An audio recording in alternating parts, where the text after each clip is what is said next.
Hey YouTube!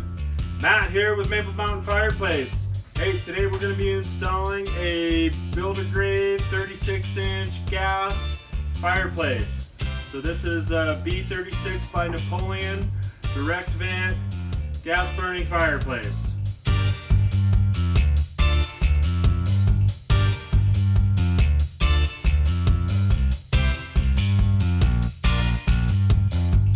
Framing dimensions for this fireplace are 35.5 inches wide and 35 inches high.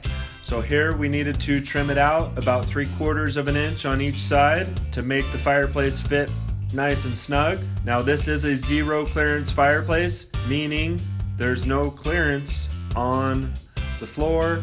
This one is set on concrete, however you can put it on OSB. So set the unit in, get it centered, level it, and if you have to shim it, put some shims and secure it to the wall. So the next step is venting. Now you want to know if you're venting it off the rear or the top. So in this case, we are switching the venting from rear venting to the top venting. And all the components are included along with the instructions in the manual. Make sure you add that little insulation piece that will maintain the zero clearance properties of your fireplace. So this is your exhaust port. Make sure that little gasket is put on behind it as well.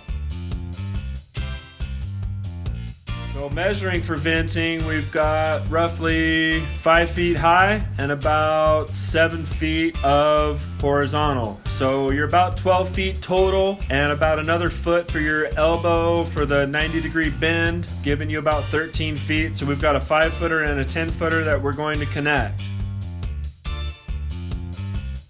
So in the floor joist here, we are measuring for a center mark to cut out the wall. We've got a screw coming through the wall. We need a hole that is 11.5 by 9.5.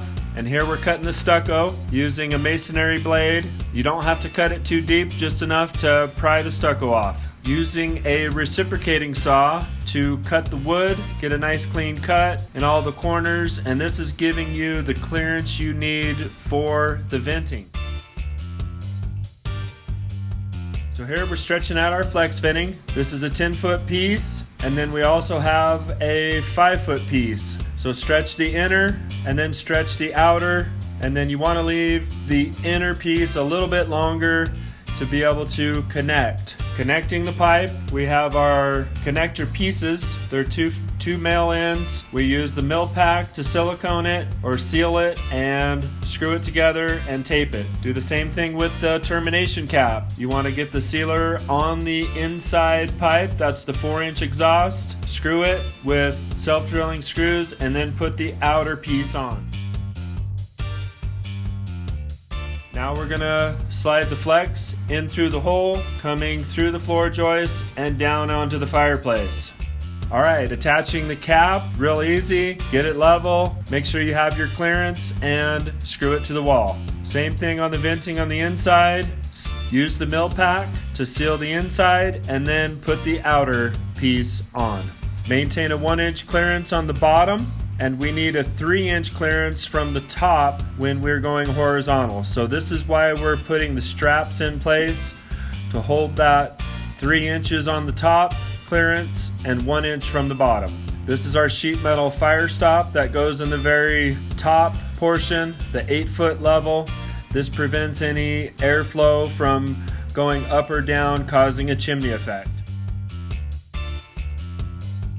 All right guys, electrical. We are just hooking up the receptacle that is inside the fireplace. You want to do that in line with your other wall outlets, black, white, and the stripped wire is your ground wire or the green wire. Really basic stuff. If you need help, get some help with the electrical. This is your low voltage switch for turning the fireplace on and off. There's no power to that. It is a tiny millivolt that sends a signal to the valve. Please read the manual if you don't understand it. Hire an electrician. It's really easy, but you need to know this.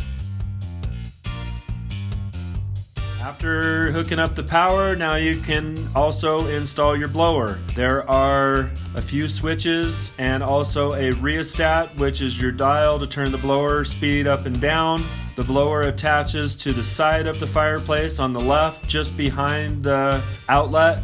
You can see the transformer here next to the drill. That is the power to the fireplace. This switch right here, this is your heat activated switch.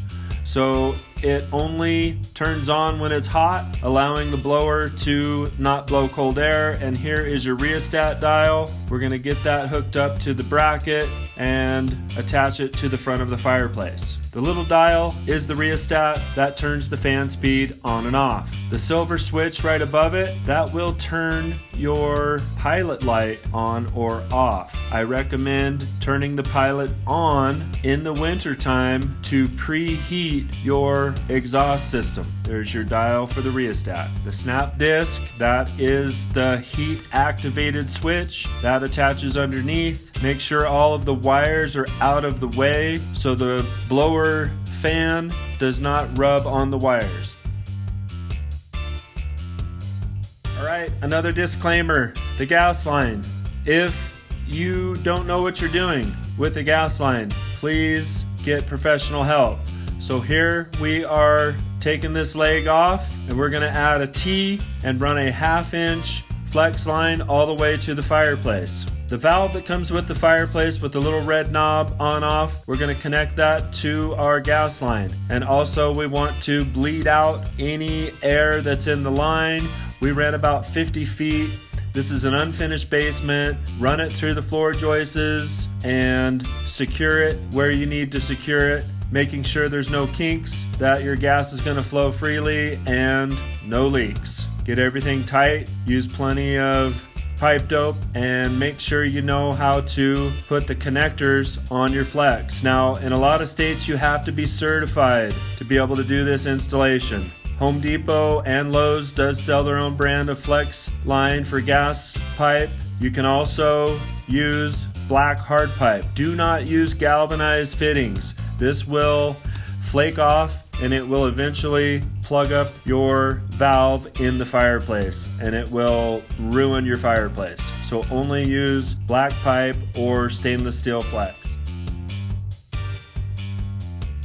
Alright, setting up the logs is real easy. You've got the large log on the back. You've got some of the little embers you want to place near the ports, and there's a front log on the left and a front log on the right, and then also you have a top log on the left and a top log on the right. There are also some smaller log pieces or ember looking pieces for the very front.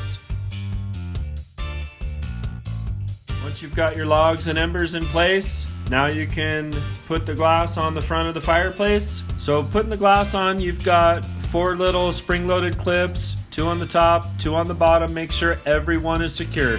And now let's flip the switch. This is it. Looks good. So here it is, the B36 by Napoleon. How to install.